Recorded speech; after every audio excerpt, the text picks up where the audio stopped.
Well, if you're like me and you just want to see people who want to represent you, like get in front of you and debate, yesterday was a step in the right direction. Happy Friday morning. It is great to be wrapping up the week with you on KCMO.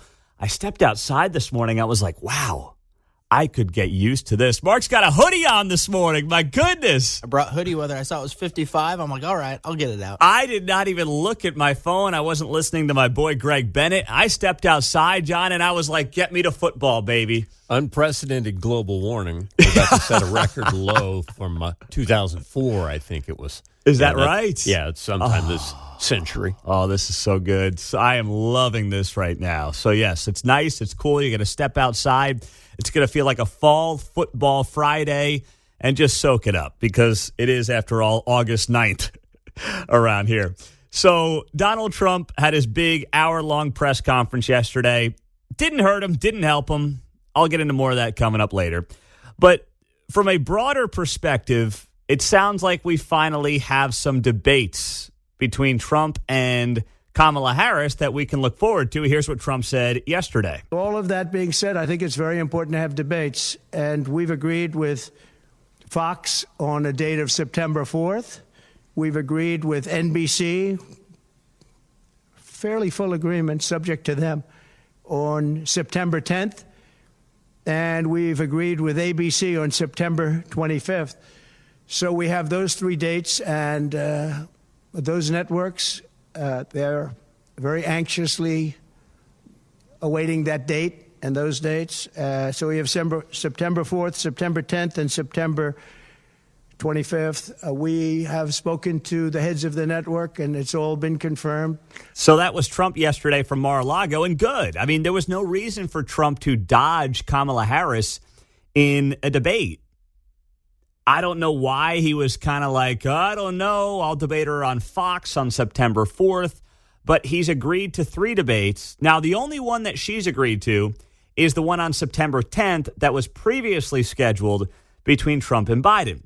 But Kamala, who was bouncing through some swing states yesterday, she'll be in Arizona today, was asked about Donald Trump's press conference, what he said about debating, and she said this. Madam Vice President, Donald Trump agreed to 3 debates. Will you be participating in all 3? I've always been on record. I am looking forward to debating Donald Trump, and we have a date of September 10th. I hear he's finally committed to it. I'm looking forward What about to the other 2? Let's make sure we get this photo of everyone. Look great. So she doesn't want to commit to more than one. And I understand why. We have now 19 days in, not seen Kamala Harris off the cuff for any length of time. She did under 60 seconds on a tarmac in Detroit yesterday. That's it.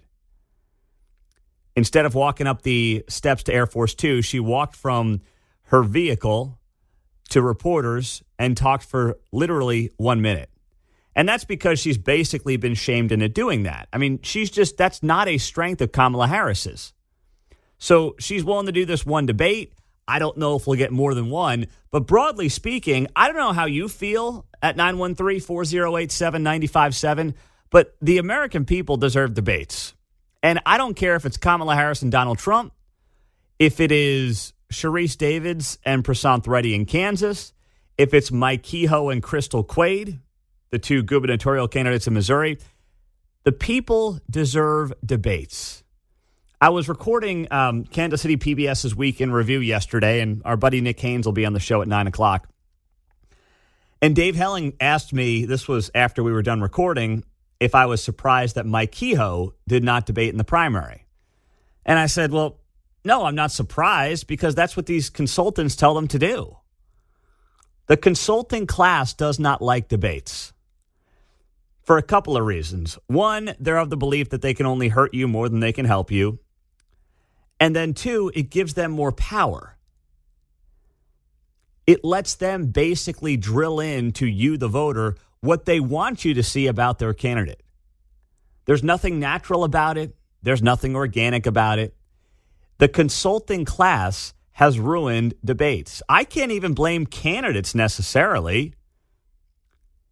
But the only way this tide starts to turn is if you, the voter, says, you know what, if somebody's not going to get up there on a debate stage, I can't give them my vote. But that obviously is not happening. It's not happening in local races. You know, I mean, I like Mike Kehoe. I think he's going to be a great next governor of Missouri, but he didn't debate Jay Ashcroft and Bill Eigel. There were a couple of times when those guys debated each other, but they did not have Mike Kehoe on that debate stage. And clearly the voters in Missouri didn't care enough because Mike Kehoe won the Republican nomination. So it's more just about, you know, do you care enough to hurt people politically that won't want to debate, right? It's not a partisan issue. It's not a left-right issue. It's just, do you see value? And will you hold it against somebody? That's the other thing. Will you hold it against somebody if they don't debate? It's unlikely to happen in a general because, listen, people are kind of in their trenches, Republican, Democrat. It's not like a Republican's going to vote for a Democrat because the Republican didn't want to debate the Democrat, but more so in a primary, which is where you see it as much as anywhere. People don't want to get on debate stages. And I'm curious from you at 913-408-7957 as to whether or not you care about these debates. I think we need them and we deserve them as the American people, as the folks who are asking to find a little more information on these candidates beyond 30-second TV and radio commercials and, you know, little digital banners that you see, of course, as well. So I'm a proponent of it. I've been a proponent of them for a very long time. I think they're crucial. But I also get why the candidates are sitting there and they're saying, well, my consultants are telling me not to do it. I can't even blame the candidates themselves. So it's, listen, it's one of those things that is trending away from our political discourse. It is less and less likely that we will have debates at every level of government. And I think that's bad for democracy. John's in Topeka. He's first up on KCMO. What's up, John? Happy Friday, buddy. Happy Friday to you too, Pete. Trump has the perfect trump card, so to speak, because it's huge. All he's got is huge. Get the Y into huge. it, buddy. Huge. Yeah, it's huge. All he's got to say is, Kamala Harris, I challenge you to a debate on Fox News, which is on American soil, on a slightly adversarial TV network that's going to ask hard questions. So why don't you show your presidential by showing up to that debate, whereas when you're on a world stage doing presidential things like walking across the North Korean border to greet a hostile leader on hostile ground to try to bring peace to the world, show that you're presidential in that way.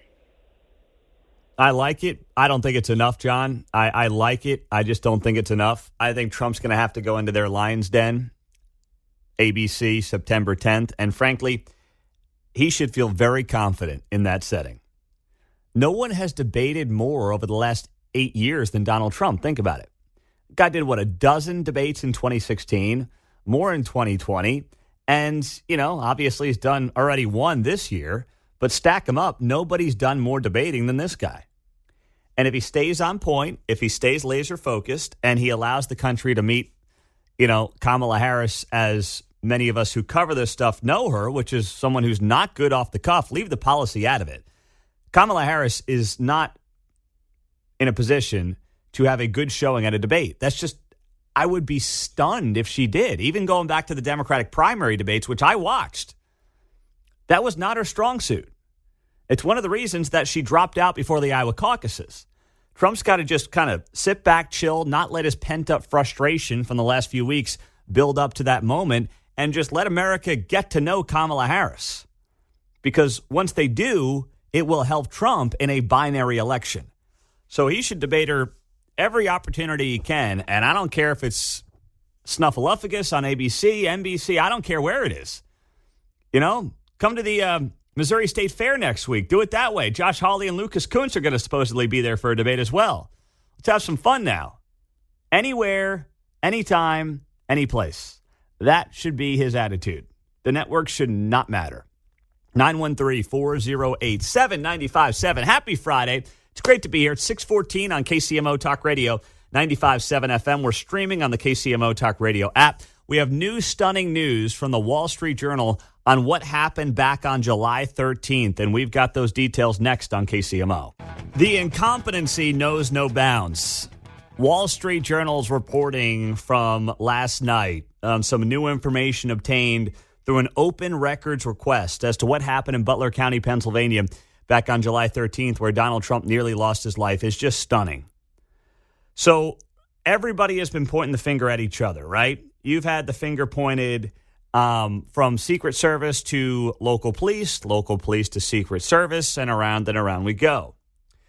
Well, now, per new videos obtained by the Wall Street Journal and an open records request, there is audio that was obtained from the Butler Township Police Department, where there's body camera footage of a Butler Township cop saying, quote, "I effing told them that they needed to post guys effing over here.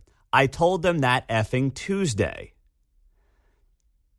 I talked to the Secret Service guys, and they're like, yeah, no problem. We're going to post guys over here." So this is body camera footage that has been obtained by the Wall Street Journal that they wrote about and they released last night at about 6 o'clock.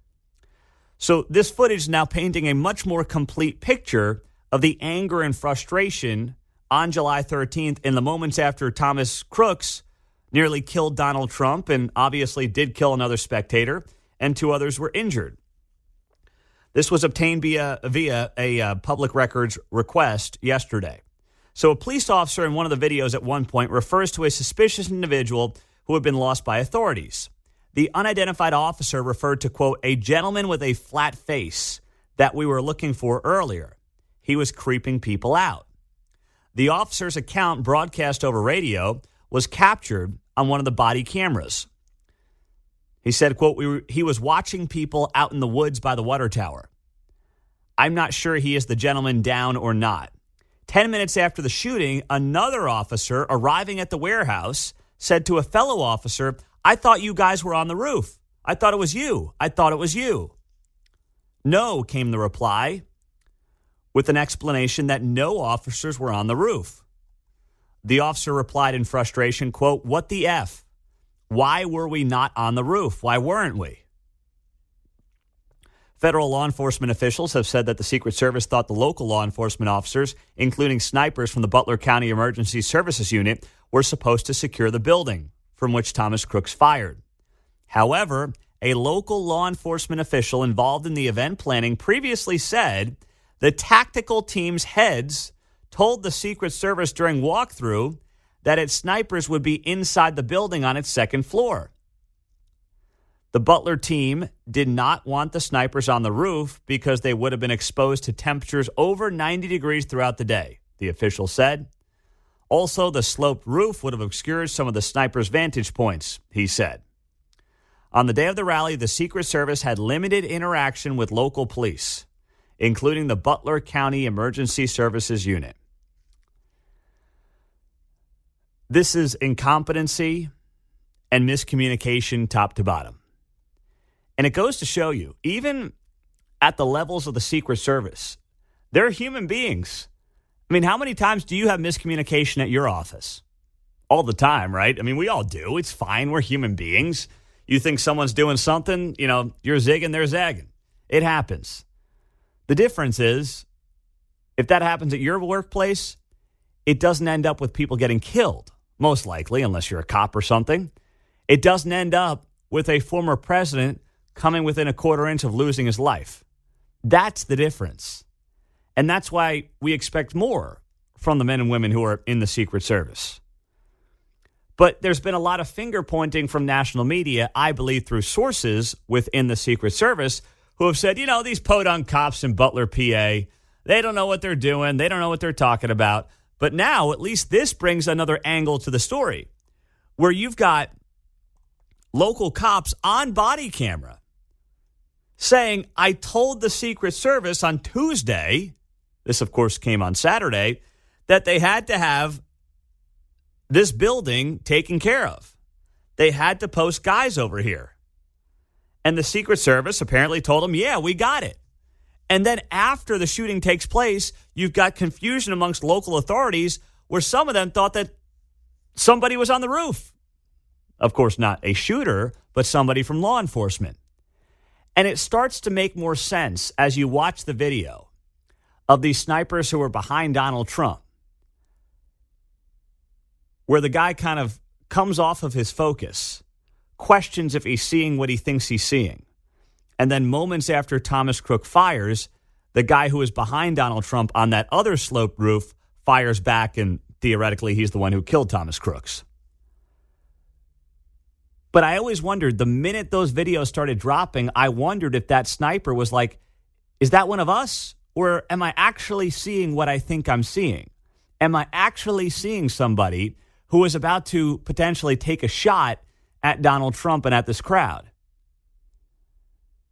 And my goodness, it's amazing. We sit here almost a month later and we still have more questions than we have answers. And good job by the Wall Street Journal, by the way, getting this body camera footage and sharing it as quickly as they got it. 913-408-7957 as we roll through the morning on KCMO Talk Radio, 95.7 FM, streaming on the KCMO Talk Radio app. Overland Park. Chuck, go ahead, my man. You're on KCMO.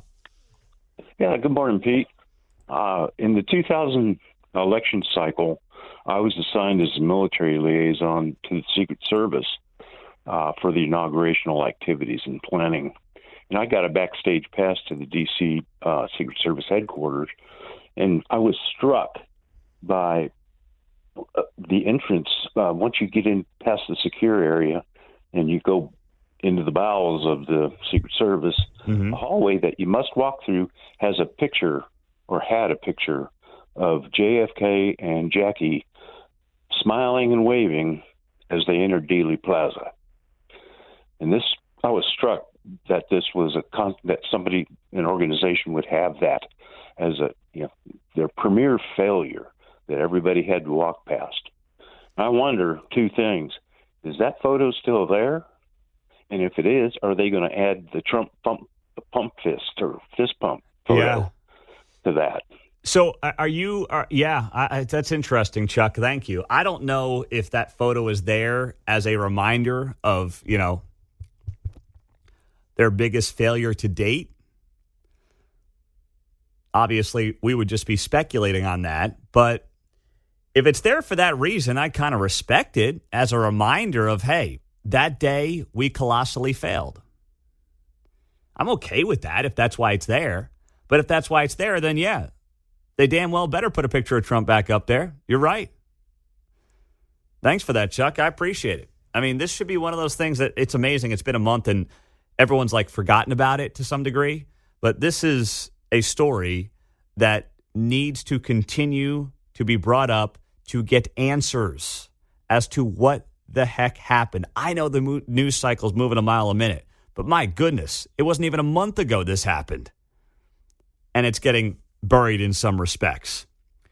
Coming up next on KCMO, we have tax issues in our two largest counties on both sides of the state line. We'll tell you what they are on KCMO. We've now got bubbling property tax issues on both sides of our state line. I'm not trying to spoil a Friday. I just want to make sure you know about this because, my goodness, if we knew a year and a half ago what we knew today about what would happen in Jackson County, things might be different. If I told you in October of 2022 what would happen to your property taxes, you would not have reelected Frank freaking White in Jackson County, okay? So we're trying to stay ahead of things here for you as much as we can.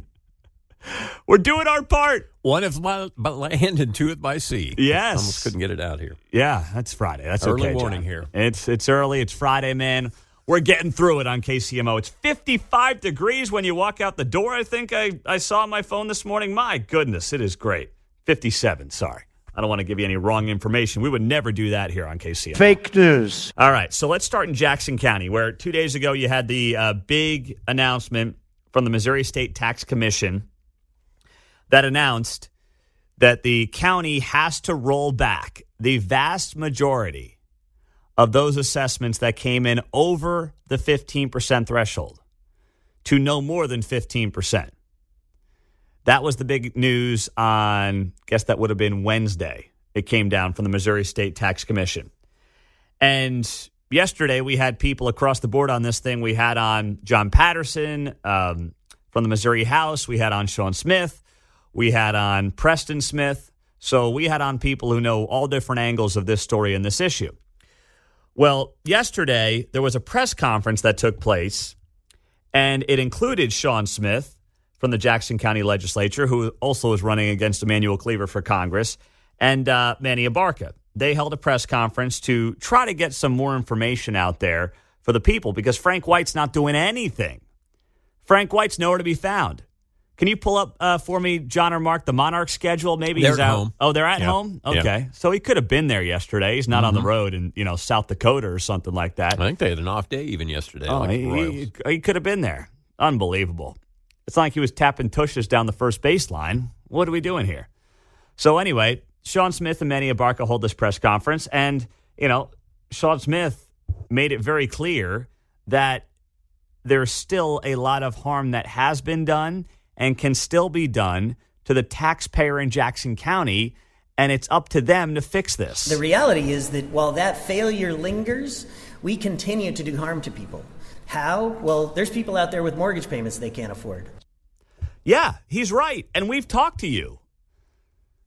Many of you who do not know if you'll be able to make your mortgage payment. Never mind people on, fixed incomes who might have their home paid off, but suddenly maybe can't afford to stay in their home because their freaking property taxes going up. I mean, it's a communist wet dream, by the way, to tax you out of your home that you've paid off and own with money that has already been taxed by the government. Think about that, right?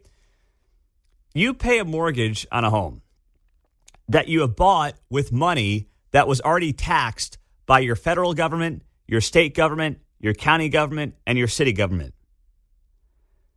You buy that home with post-tax dollars. Then you pay off that home. But because, yes, you own the home and theoretically own the land, but the government keeps banging you for more on the back end for property taxes, you could get forced out of your home. That is a situation that too many in Jackson County have had to think about and or deal with over the last 12 months. Because the government is getting to the point with these property taxes where they are potentially ending up with people who have to sell their house. I work with people who sold their homes in Jackson County in the last 6 months because they just wanted to get out. They are so fed up, and they have said to me, one of them said to me yesterday, she said, I will never reside in Jackson County ever again in my life. I do not trust the politicians. I have no faith in the politicians. I will never own a piece of property, she told me, in Jackson County ever again. And she sold her, nice 4 or 5 bedroom home there last year as this property tax or tax assessment debacle was unfolding. So, that's where people are at right now. And for Frank White to be nowhere in this entire conversation publicly outside of responding to the Missouri Tax Commission and saying, oh, yeah, we're not going to abide by that because it's politically motivated. I was on Kansas City PBS yesterday, and we talked about this at the end of the show. Eric Wesson from formerly The Call, now he's with Next Page, Black Run newspaper here in Kansas City. He even said, he's like, Frank always throws out these excuses of, they're coming after me. I'm a Democrat in Jackson County. It's like, everybody can't be wrong about you, Frank. Everybody cannot be wrong about the incompetency of Frank White. But I will tell you, the voters gave the guy another 4 years. And we warned you 2 years ago. We said Teresa Galvin's a good option. By the way, a moderate option if you're a left-of-center Democrat. It's okay in a local election to look beyond the R and the D and look beyond the back of a guy's baseball card from 40 years ago. It's okay to do that. You should do that. But you know what? The voters of Jackson County thought otherwise. Paul's in Kansas City. What's up, Paul? You're on KCMO. Hey, Pete, I watched that press conference, too, and I was stunned that what they were saying was the state said, look, you took $115 million worth of private property under false pretense at best, criminal at worst. And then you're saying, well, the money already gone out to the schools, the libraries, the fire department. There's nothing we could do. We just can't do it. No. What about those people who you took their private property, suffered, had to give up medicine, food, had to sell cars, went through mental anguish, and when they looked by December 31st, I've got to get $7,000 unfunded liability, and the suffering these people with. You give them back their private property, and you figure out how to run your budget. If you got to cut some clerks, whatever. But I was stunned that they just said, "No, there's nothing we can do about it. The money's already gone." Mm-hmm. Ridiculous. It's ridiculous. Private property you took. That's exactly right, Paul. I mean, and how many people were foregoing, like you said, even if it's like they're not going hungry. But what if people, think about it, on fixed incomes in particular, or working class, are having to, maybe get food that's not as good for them, right? Eat less healthy because they've got to pick and choose between staying in their house and eating. That's what this inept, corrupt Jackson County government did to its own citizens last year. And nobody's paid a price. Nobody. Frank White's there, and Frank White clearly doesn't care one bit about you. At all. He won't face the voter. He won't face the public. He won't do any of it. The assessor, Gail McCann-Beatty, is still employed. Nobody has paid a political price. Nobody's paid a price with their job. Nothing has been done to make sure this doesn't happen again. I mean, it is not good in Jackson County by any stretch of the imagination. And then yesterday, on top of that, the Attorney General's lawsuit, Andrew Bailey, was dismissed against the county. And this came in the wake of the decision by the Missouri State Tax Commission. Now, here is what Jackson County legislator Sean Smith said to me yesterday on X. He said that he addressed this in the press conference, and he believes the lawsuit was dropped because if the suit had resulted in a decision that differed in any way from the state tax commission ruling, it would have caused further delays in resolving this for the taxpayers of Jackson County. So they didn't want to create more legal hurdles and legal mumbo jumbo. So they're dropping that lawsuit and just going full steam ahead with this decision from the Missouri State Tax Commission that says if you're in Jackson County, everybody, for the most part, has to be rolled back to a maximum 15% increase on their assessment. Now, on the Kansas side of the state line, notices for proposed property tax increases are going out in the mail, and you should be getting them this week. Johnson County officials announcing yesterday that on or before Saturday, tomorrow, more than 230,000 notices of proposed property tax increases will be sent as required by law. The law requires counties to send taxpayers a notice. This is a Kansas state law that was passed a couple of years back to basically say, hey, if your taxes are going to go up or there's a proposal for your property taxes to go up, you have to get a letter in the mail about it. The theory there is for you to be able to go to your school board, go to your county commission meeting, go to your city council meeting, and make sure these blowhards don't increase your taxes by another 10, 15%, which they've been doing the last couple of years. I'm telling you, I mean, these governments are benefiting tremendously from the crunch in the housing market. If you own a home over the last few years, you have likely seen the value of that home go up easily 20, 30%. And you've got local municipalities and counties saying, great, we're going to take some more money from you. What have you done? Nothing whatsoever. You've just happened to live in your house that's gone up in value, so they're taking more money out of your pocket as a result. You're not getting anything for it. Have your services improved by 10, 20, 30, 40%? No. You get the same services, maybe worse, but they're getting more of your money because they can. So when these local governments say, oh, we're working on our housing stock, are they really?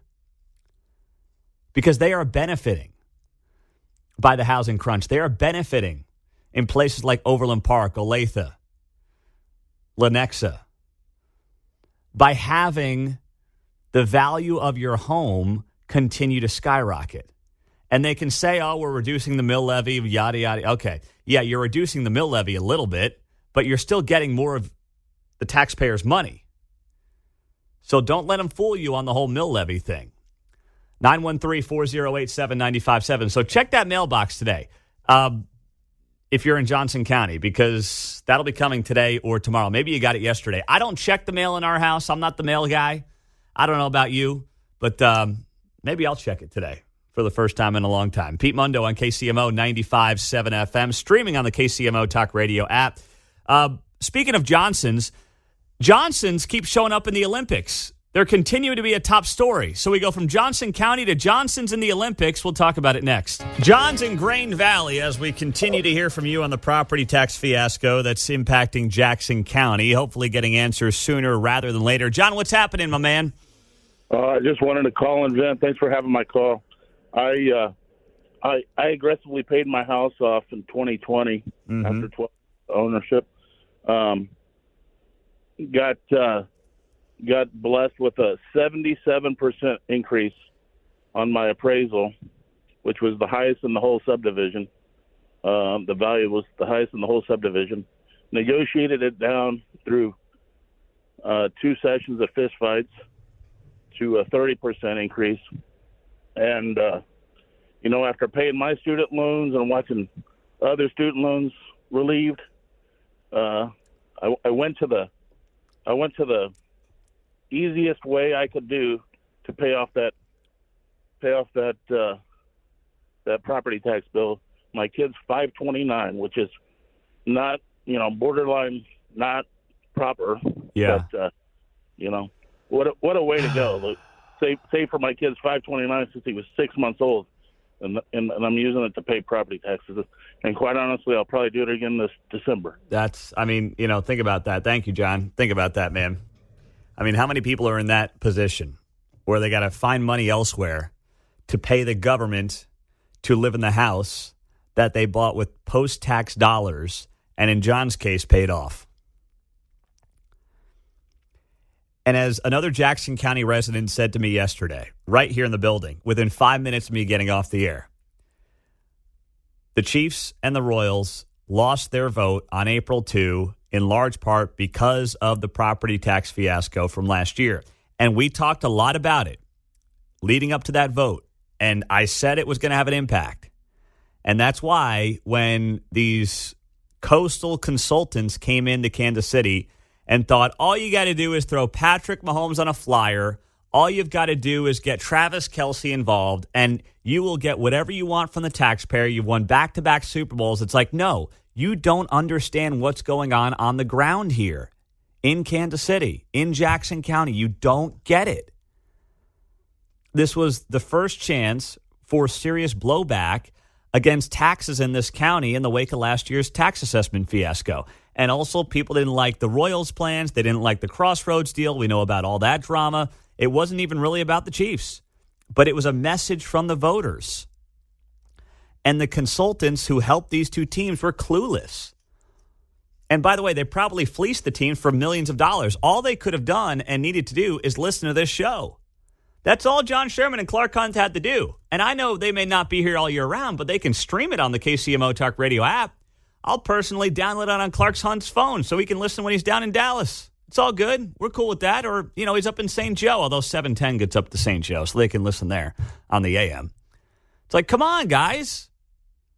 We could have told you how this tax assessment fiasco was going to impact your vote. But nobody wanted to listen. And now here we are, all these months later. So you've got the issues in Jackson County. If you're in Johnson County, check that mailbox today and tomorrow. You will get a letter if your property taxes are going to go up, and you can start to fight it. So start doing that here on KCMO Talk Radio 95.7 FM, streaming on the app. Dennis in Bonner Springs, what's up, D? Hey, Pete. Good morning. When people get those assessments, they need to open it up and look at it. Where is most of their tax dollars going? Yes. I think yes. They would be surprised. It's not going to the county. It's going to the school district. And I'm not kicking at the school districts. Yes, I am. My whole point.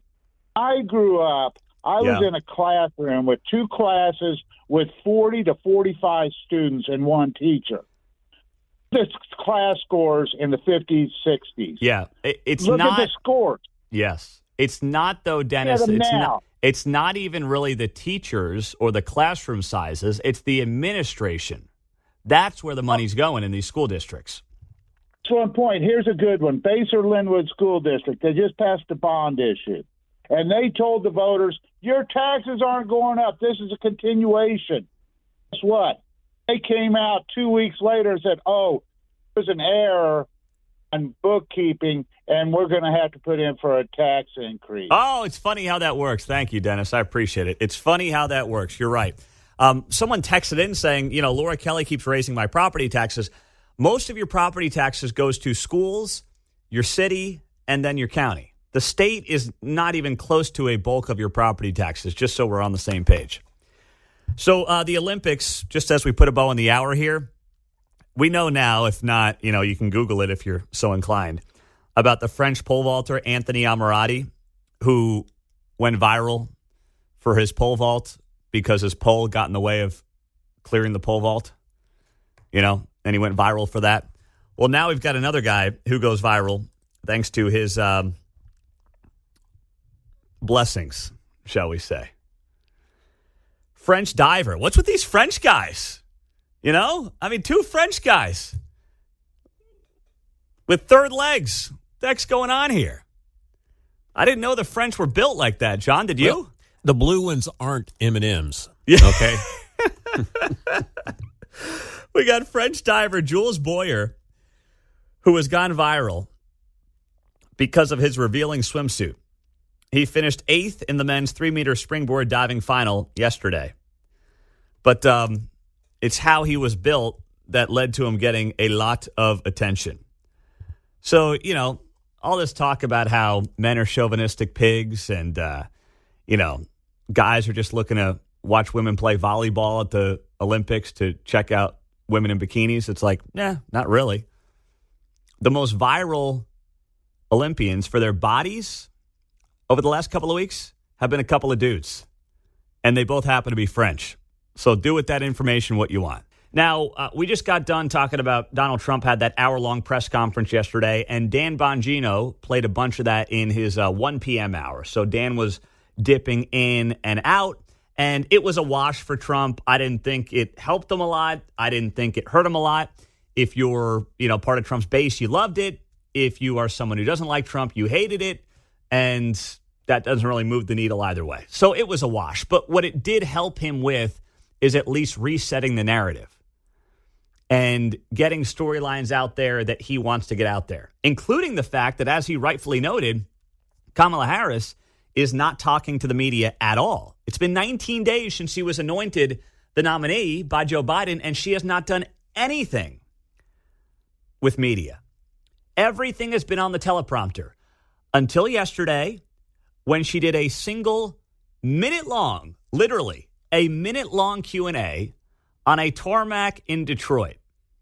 And here's how that softball minute-long Q&A on the tarmac in Michigan went yesterday. What you got? President Trump had a press conference today. He talked about a lot of things. Wonder if you have a reaction to what he talked about. Well, I'm Stop. glad that he's finally agreed to a debate on September 10th. I'm looking forward to it, and hope he shows up. Are you open to more debates? I am happy to have that conversation about an additional debate for after September 10th, for sure. He proposed two more debates. Like I said, happy to have that conversation. Why do you think he pulled out of the debate with you? Why do you think I am beyond trying to speculate about how he thinks. What Michael, else? Can you comment on some of his other criticisms? He made a whole litany of them today. Some of them are about I was too busy talking to voters. I didn't hear them. Some of the criticism has been about your vice presidential pick and his leaving the National Guard at 24 years. Vance said that he deserted his own troops or his own colleagues. What's your take on that? Listen, I praise anyone who has presented themselves to serve our country. And I think that we all should. Madam Vice President, there's been a lot of questions about when you're going to sit down for your first interview since being the nominee. Do you have any update on that? I've talked to my team. I want us to get an interview scheduled before the end of the month. Thank you. What do you make about the attack on your husband's face? Thank you so much. By the end of the month, she wants to do a sit-down interview. Why so soon? There's still 3 weeks to go in the month.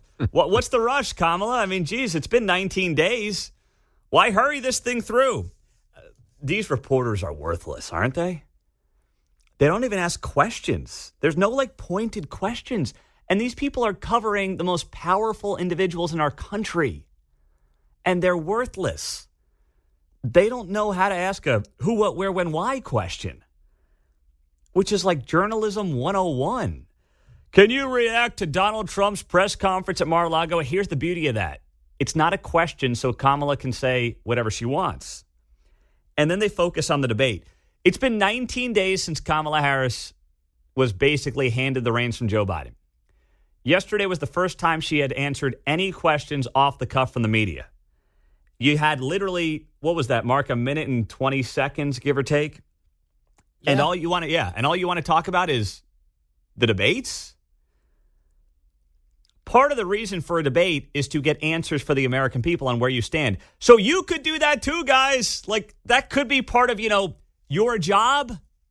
That could be part of what you do. As a media, get answers for the American people. I mean, why bother when you're in the tank for them? But come on.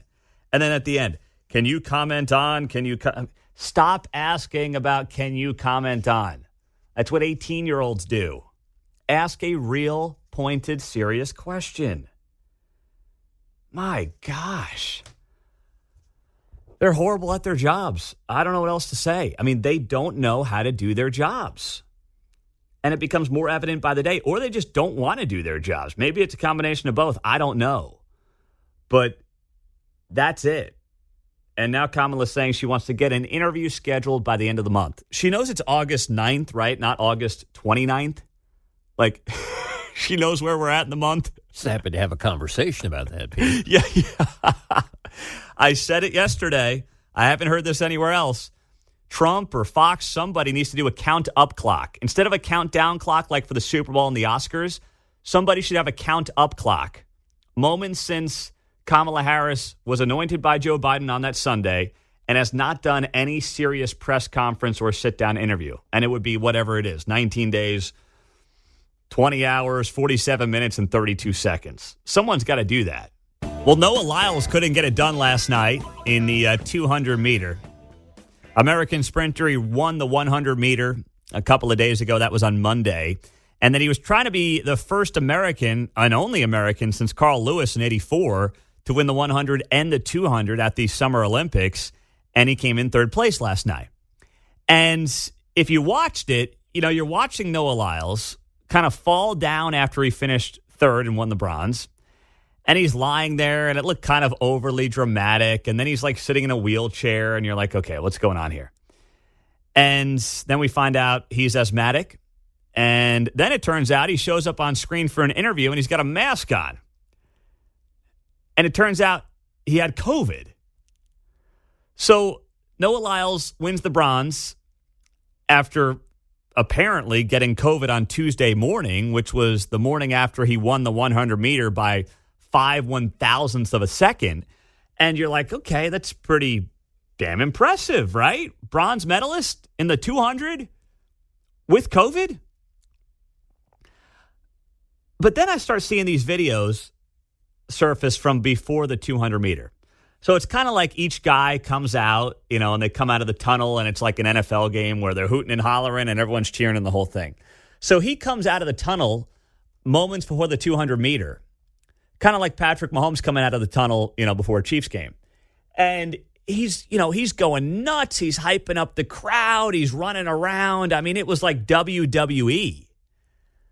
And I'm like, wait, dude, if you had COVID and you knew that you had to bottle up every last bit of energy to try to win that race and do something that had not been done in 40 years by an American track runner, I'm not sure I would have been doing that. So, I had less sympathy for Noah Lyles after I saw this viral video this morning where he comes out of the tunnel and he's acting like a maniac. He's jumping up and down. He's throwing his, hands in the air. He's sprinting back and forth. And I'm like, dude, if you had COVID, because after the race, he's like, humble. He's got his mask on. He's like, oh, yeah, I barely got through this one. But, I got my COVID and we'll just have to get better from here. And then he put on Instagram last night that he's done for the Olympics. He's not going to run in the 4x1 or anything like that.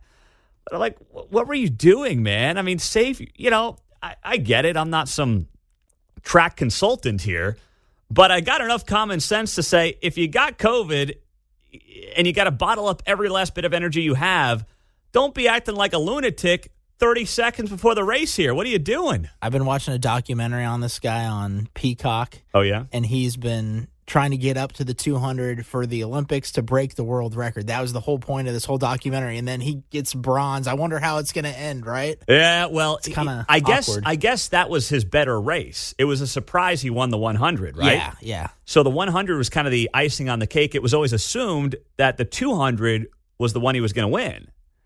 And instead, he wins the 100 and doesn't really come all that close because he didn't have a very good kick in the 200 last night as I was watching it. So, I'm pulling for the guy, but I'm also like, man, what were you thinking, John? I'm a fan of certain people on the team and less fan of others. So Yeah. I noticed every time that we'd show the kid on TV, his mouth's open, tongue hanging out, it's that whole rock and roll. Who, Lyles? Yeah. So I thought back, well, that probably wasn't your best move there, running around with your mouth open all the time. It's over-exuberance. Yes. Well, here's what I think is also going on for some of these athletes, and I don't blame them for this, but they've got this one moment every 4 years to do something to then get social media followers, to then get endorsement deals. This is it. And if they can do something outrageous or have some kind of personality beyond their talents, they're going to build up social media followings and they're going to get big endorsement deals. It's not like, 20 years ago, 30 years ago when it was like, I hope I can get on the cover of the Wheaties box and then never be heard from again until 4 years from now. Now you can build a business by twerking after you do a race. And that's happening, by the way. Mm-hmm. That's happening. I saw an American shot putter. And let's be honest, if you Google it, it's not the person you really want to see twerking, if we're just being fair here.